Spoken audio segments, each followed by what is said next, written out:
అప్పుడెప్పుడో ఔరంగజేబు, అక్బరు, బాబరు భారతదేశం మీదకి దండయాత్ర చేసి ఇక్కడున్నటువంటి నగదు, గుళ్ళలకు సంబంధించినటువంటి ఆస్తులు దోచుకుపోయి, విగ్రహాలు దోచుకుపోయి దుర్మార్గాలు చేశారని విన్నాం.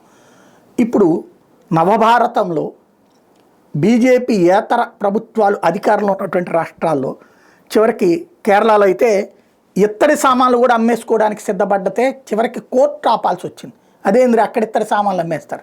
అలాగే తమిళనాడులో వెండి సామాన్లు, ఇత్తడి సామాన్లని అమ్మేసేసి ప్లాన్ చేసుకుందాం, గవర్నమెంట్ తీసుకుందాం అనుకుంటే ఆపాల్సి వచ్చింది.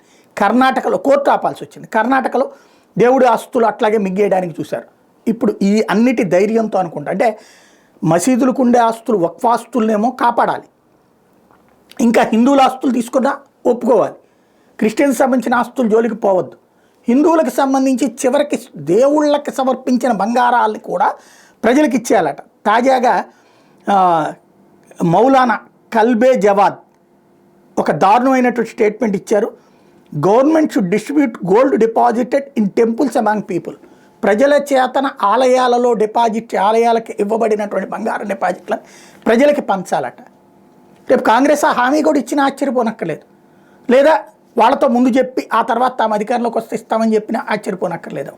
క్రమంగా ఎక్కడికి పోతున్నారు అంటే, ఆ రోజులో యుద్ధాలు చేసి లాక్కున్నారు. ఇప్పుడు ప్రజాస్వామ్యంలో బుజ్జగింపు రాజకీయాలని అడ్డుపెట్టి దేవుళ్ళని దోచుకోవాలనే ఒక కొత్త కల్చర్. ఎక్కడికి వెళ్తున్నాం మనం?